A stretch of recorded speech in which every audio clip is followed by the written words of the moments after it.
வணக்கம் நண்பர்களே. இன்றைக்கு நாம் இந்த வீடியோவில் பார்க்க இருக்க விஷயம் என்று சொன்னால் எதிர்காலத்தை பற்றி பார்க்க போகிறோம்.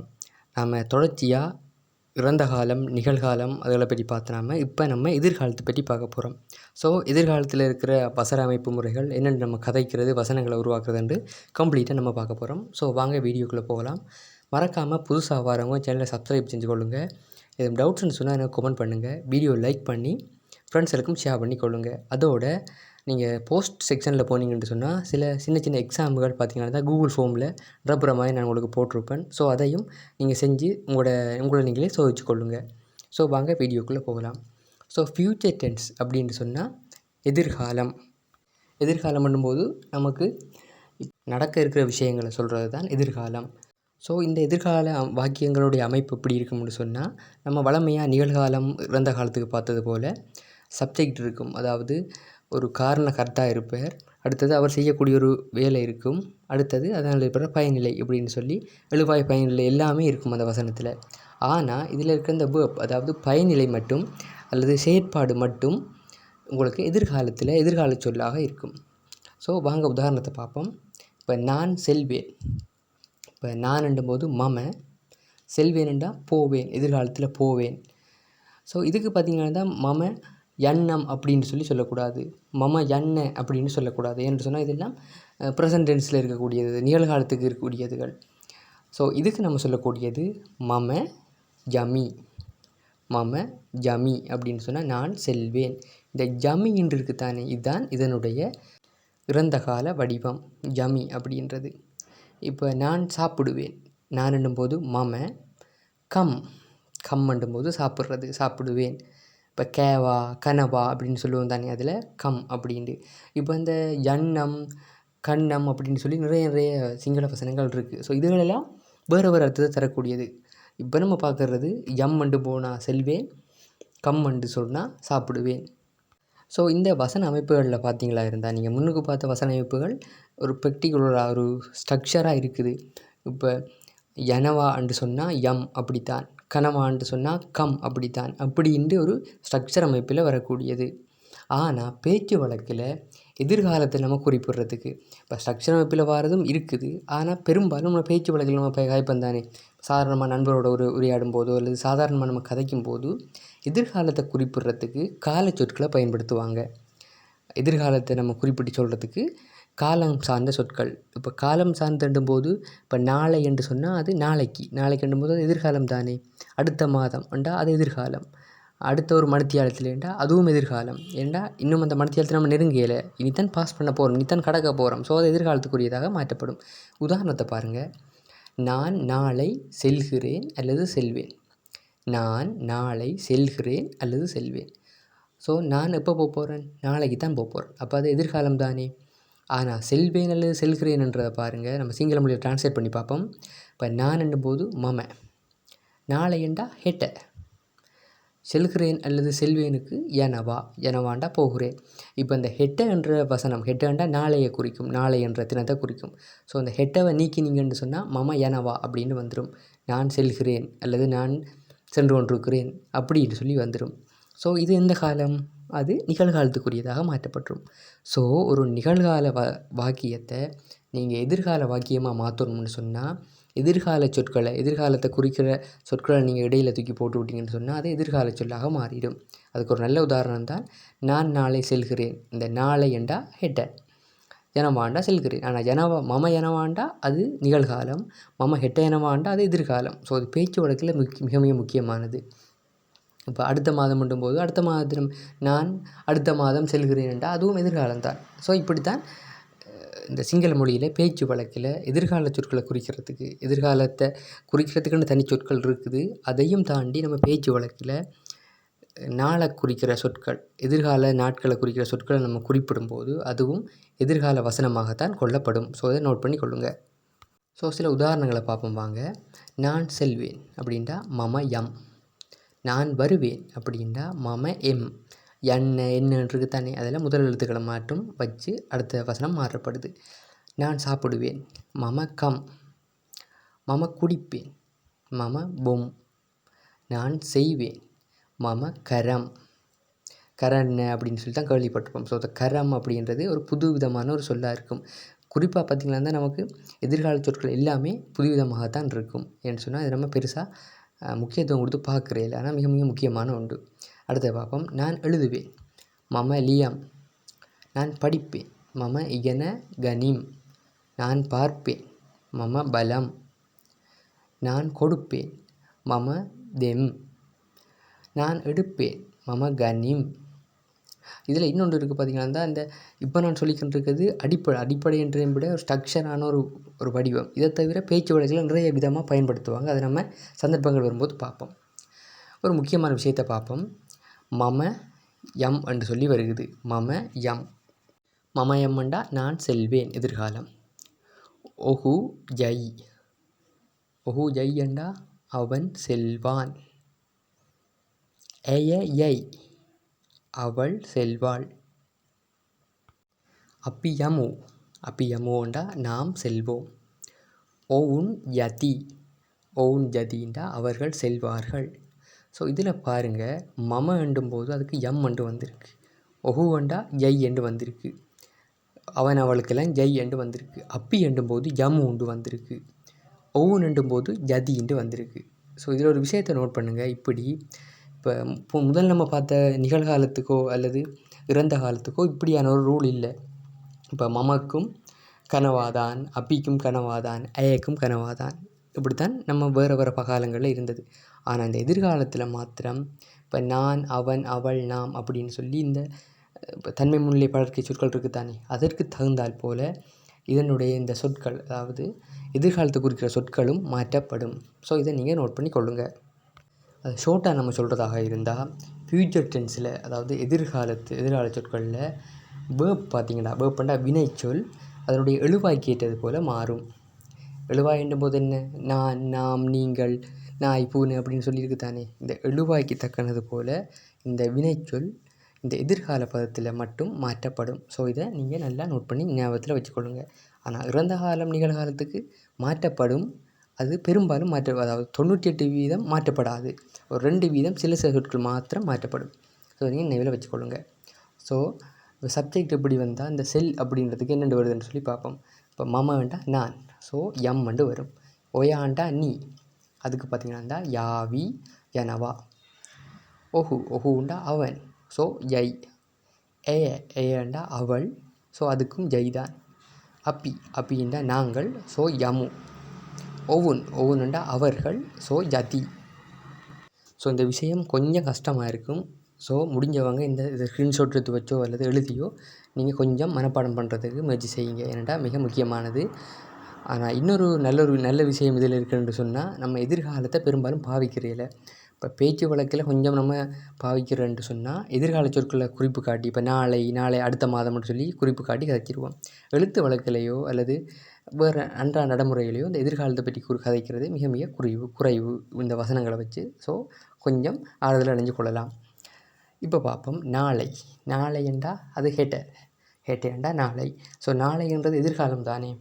ஸோ இந்த வசனத்தை பார்ப்போம். நான் நாளை பாடசாலைக்கு செல்வேன். நானண்டா மம, நாளைண்டா ஹெட்ட, பாசலட்டண்டா பாடசாலைக்கு வருது. ஸோ இக்கு என்ற உருவு சேரும். பாடசாலைக்கு செல்வேன், ஸோ எனவா. மம ஹெட்ட பாசலட்ட எனவா. நான் நாளை பாடசாலைக்கு செல்வேன். இங்கே என்னென்று மாற்றப்படுறோம், நம்ம ஹெட்ட என்று சொல்கிறோம் தானே. ஹெட்டன்னா நாளையை தானே குறிக்கும். ஸோ இப்போ இந்த ஹெட்டை நாளை என்றதை விட்டுட்டு நம்ம உச்சரித்த மாதிரி இருந்தால் மம பாசலட்ட எனவா, நான் பாடசாலைக்கு செல்கிறேன் அப்படின்னு சொன்னால் நிகழ்காலத்தில் வந்துடும். ஸோ அந்த நிகழ்காலத்தை நம்ம எதிர்காலமாக மாற்றுறதுக்கு ஹெட்ட என்ற ஒரு வசனத்தை சேர்க்குறோம். அது எதிர்காலத்தை குறிக்கிற ஒரு வசனத்தை சேர்க்கறது மூலமாக முழு வசனத்தையுமே மாற்றுறோம். அடுத்தது பாருங்கள். நான் நாளை வருவேன். மம ஹெட்ட எனவா, நான் நாளை வருகிறேன் அப்படின்னு மாதிரி வரும். அப்போ மம என்னவான்னு சொன்னால் நான் வந்து கொண்டிருக்கிறேன். இப்போ நிகழ்காலத்துக்குரியதாக வந்துடும். ஸோ அந்த ஹெட்டை நாளை அப்படின்ற ஒரு விஷயம் இருக்கிறதால இதை மாத்திரம். ஸோ அது நாளைக்கு மட்டும் இல்லை, இப்போ அடுத்த மாதம், அடுத்த வருஷம், அடுத்த மணித்தியாலத்துக்கு வருவேன் அப்படின்னு சொல்கிற எல்லாமே எதிர்காலத்தை குறிக்கிறபடியால் அது எதிர்கால சொற்களாக மாற்றப்படும். ஸோ நல்லா நோட் பண்ணுங்கள். நான் முன்னே சொன்னது போல தான் ஒரு நிகழ்கால வசனத்தை நீங்கள் எதிர்கால வசனமாக சொல்லணும்னு சொன்னால் எதிர்காலத்தை குறிக்கிற கால சொற்களை பயன்படுத்திங்கன்னு சொன்னால் மிக இலகுவாக நீங்கள் குறித்து கொள்ளலாம். மிக இலகுவாக அந்த வசனத்தை நீங்கள் எதிர்கால வசனமாக மாற்றிக்கொள்ளலாம். ஸோ ஒரு சாமர்த்தியம் தான் என்னென்னு சொன்னால் நிகழ்கால சொற்களை நம்ம என்னென்ன சொற்களை போட்டால் நம்ம எதிர்கால சொற்களாக மாற்றலாம் அப்படின்ற ஒரு சாமர்த்தியம் நீங்கள் படிக்க பழக பழக உங்களுக்கு வந்துடும். ஸோ அதை நீங்கள் தெரிஞ்சு கொண்டீங்களா இருந்தால் இப்படி நம்ம யமி ஜம்மு அப்படின்ட்டு சொல்லி நம்ம பெரும்பாலும் பார்க்க தேவை இல்லை. ஆனால் எழுத்து ரீதியில் அதாவது நம்ம ஒரு விஷயத்தை எழுதி கொடுக்க போகிறோம் அப்படின்ற பட்சத்தில் நீங்கள் அதை கவனத்தில் கொள்ளத்தான் வேணும். ஆனால் சாதாரணமான நம்மளுடைய அன்றாட பயன்பாட்டுக்கு அப்படி நம்ம சரியான இதுகளை இந்த யமி யமுன்னு சொல்லி படிக்கணும்னு இல்லை. நீங்கள் எதிர்கால சொற்களை படிக்க வச்சிருந்தாலே அதை வச்சு நிகழ்கால சொற்களை இலகுவாக மாற்றிக்கொள்ளலாம். அடுத்து நான் நாளை சாப்பிடுவேன். மம ஹெட்ட கனவா. மமண்டா நான், ஹெட்ட நாளை, கனவாண்டா சாப்பிடுவேன். நான் நாளை வேலை செய்வேன். மம ஹெட்ட வெடக்கரணவா. மம வெடக்கரணவாண்டா நான் வேலை செய்வேன், அது நிகழ்காலம். மம ஹெட்ட வெடக்கரணவாண்டா நான் நாளை வேலை செய்வேன். ஸோ இந்த ஹெட்ட அப்படின்னு இருக்கிறதால அது எதிர்காலத்தை குறிக்கிறதால நிகழ்கால சொற்களை எதிர்காலத்துக்கு மாத்திரம். ஸோ நாம் அடுத்து பார்க்க போகிற விஷயம் நெகட்டிவ் ஃபார்மேட். நம்ம ஏற்கனவே நிகழ்காலத்துக்கும் இறந்த காலத்துக்கும் இதே மாதிரித்தான் பார்த்தோம். ஸோ இதுலேயும் பார்ப்போம். இந்த நெகட்டிவ் ஃபார்மேட்டுக்கு நெக அப்படின்ற சேர்த்தோம்னு சொன்னால் ஓகே. மம எண்ணெய் நெக, நான் செல்ல மாட்டேன். மம கண்ணே நெக, நான் சாப்பிட மாட்டேன். ஸோ இந்த இடத்துல உங்களுக்கு இது ஒரு மயக்கம் மட்டும் தரலாம், அதாவது நிகழ்காலம் போல தானே இருக்குது அப்படின்னு சொல்லி. ஆனால் மம எண்ணெய் நெக அப்படின்னு சொல்லி 2-3 விஷயம் பார்த்தீங்களா, அந்த இப்படி எண்ணெய்ண்டு மட்டும் இல்லை, எல்லா விஷயத்துலையுமே இப்படி பயனிலையை குறிக்கிற நிறைய விஷயங்களில் இப்படி சின்ன சின்ன மாற்றங்கள் வந்து நம்மளை குழப்பும். ஸோ தமிழ் அர்த்தத்தை கவனிங்க நல்லா. மமண்டா நான், எண்ணெய் நெகண்டா செல்ல மாட்டேன். இப்போ நாளைக்கு நீங்கள் போகிறீங்களான்னு கேட்டால் நம்ம என்ன பதில் சொல்லுவோம்? இல்லை நான் போக மாட்டேன், இல்லை நான் செல்ல மாட்டேன். நாளைக்கு நீங்கள் சாப்பிடுவீங்களான்னு கேட்டால் இல்லை நான் சாப்பிட மாட்டேன். ஸோ இதில் கேட்குற கேள்வியும் மிக முக்கியமானது. நம்ம ஒருத்தர் என்ன காலத்தை வச்சு வினவுறார் என்றது முக்கியமானது, அதே நேரத்தில் நம்ம சொல்கிற பதிலும் முக்கியமானது. ஸோ இதை நீங்கள் நோட் பண்ணி கொள்ளுங்கள். அடுத்த உதாரணத்தை பாருங்கள். மம பொன்னே நெக, பொன்னேண்டா குடிக்க மாட்டேன். பொன்னே நெகண்டா குடிக்க மாட்டேன். ஸோ மமண்டா நான் குடிக்க மாட்டேன். மம எண்ணெய் நெக, நான் வர மாட்டேன். மம கரண்ணே நெக, நான் செய்ய மாட்டேன். அடுத்த ஃபார்மேட் பார்த்தீங்களா இருந்தால் கொஷின் ஃபார்மேட். நீ நாளை வருவாயா, ஓயா ஹெட்ட என்னவாத. நீ நாளை செல்வாயா, ஓயா ஹெட்ட ஜனவாத. ஸோ இந்த கொஷின் ஃபார்மேட்டில் ஒரு விஷயம் இருக்குது. என்னென்னு பார்த்தீங்களா இருந்தால் நம்ம 100க்கு ஒரு 75 விதமான கொஷன்கள் இந்த எதிர்கால சொற்களை பேஸ் பண்ணியே தான் இருக்கும். இப்போ ஹெட்டன்றது நாளை தானே.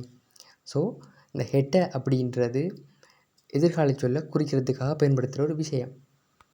ஸோ பெரும்பாலான இந்த வினாச்சொற்கள், எதிர்காலத்தை குறிக்கிற வினாச்சொற்களை நம்ம கேட்கணும்னு சொன்னால் இப்படியான எதிர்கால காலத்தை காட்டுற சொற்களை பயன்படுத்தி நம்ம உரையாடுறது தான் வழமையாகவே இருக்குது. ஒரு தொண்டு காலமாக நம்ம பேச்சு வழக்கிலே இருந்து கொண்டு வருது, சிங்கள பேச்சு வழக்கில். ஸோ இதை விளங்கிக் கொள்ளுங்கள். இப்போ ஒயா எனவாதன்னு சொன்னால் நீங்கள் செல்கிறீர்களா அப்படின்னு சொல்லி நிகழ்காலத்தை குறிக்கிற மாதிரி வந்துடும். ஒயா ஹெட்ட எனவாதண்டா நீங்கள் நாளை செல்கிறீர்களா, நீ நாளை செல்வாயா அப்படின்னு சொல்லி நாளை என்றதை குறிக்க வந்துடும். ஸோ இதை நல்லா கவனிச்சு கொள்ளுங்கள். நீ நாளை படிப்பாயா, ஒயா ஹெட்ட பாடம் கரணவாத, நீ நாளைக்கு படிப்பியா. ஒயா ஹெட்ட விட கரணவாத, நீ நாளை வேலை செய்வாயா. ஸோ இதில் பாருங்கள், ஹெட்டன்ற ஒரே ஒரு வசனம் தான் சேர்க்குறோம் ஹெட்டன்னு சொல்லி. ஹெட்டன்னா நாளை என்றது. அது பாருங்கள் எவ்வளவு காலத்தை கணித்து நமக்கு எதிர்கால வசனங்களை உருவாக்குறதுக்கு உதவி செய்யுதுன்னு சொல்லி.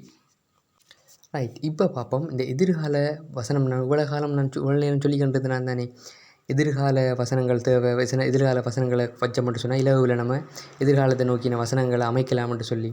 ஸோ இப்படி எதிர்காலத்தை குறிக்கிற சில சொற்களை பார்ப்போம். நாளை என்று சொன்னால் ஹெட்ட. நாளை மறுநாள், சில பேர் நாளண்டைக்கு அப்படின்னு சொல்லுவாங்க.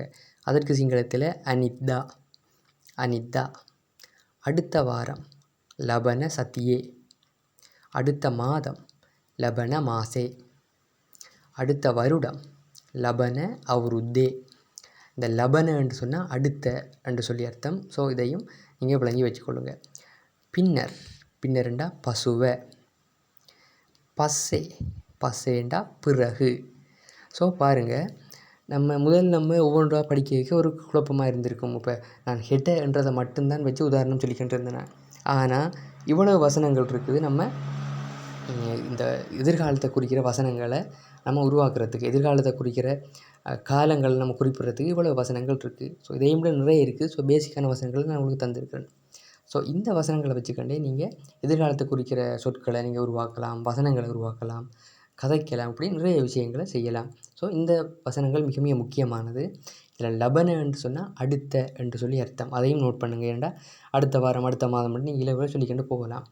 ஸோ இந்த விஷயத்தையும் நீங்கள் ஸ்க்ரீன்ஷாட் எடுத்தோ அல்லது எழுதியோ வச்சுக்கொள்ளுங்க, உங்களுக்கு உதவிகரமானதாக இருக்கும். ரைட், அதோட அடுத்த செட்டை பார்ப்போம். விரைவில். விரைவில்ண்டா இக்மனின். இப்போ விரைவாக வாங்க அப்படின்னு சொல்லும்போது, விரைவில் என்னும்போது விரைவாக வாங்கன்றைக்கு இன்னும் வரையில் அவர் இதுதான் எதிர்காலத்தில் செய்ய போகிறேன். ஸோ விரைவில் என்னும்போது இக்மனின். எதிர்காலத்தில். அநாகத்தையேதி. அநாகத்தையேதி. நாளை காலை ஹெட்ட உதே. நாளை மாலை ஹெட்ட சவச. ஸோ இதில் ஹெட்ட அப்படின்ற ஒரு விஷயத்தை வச்சு நாம் காலங்களை குறிச்சிக்கொண்டு வாது மிக இலவன்னு சொல்லி நீங்கள் விளங்கியிருப்பீங்க.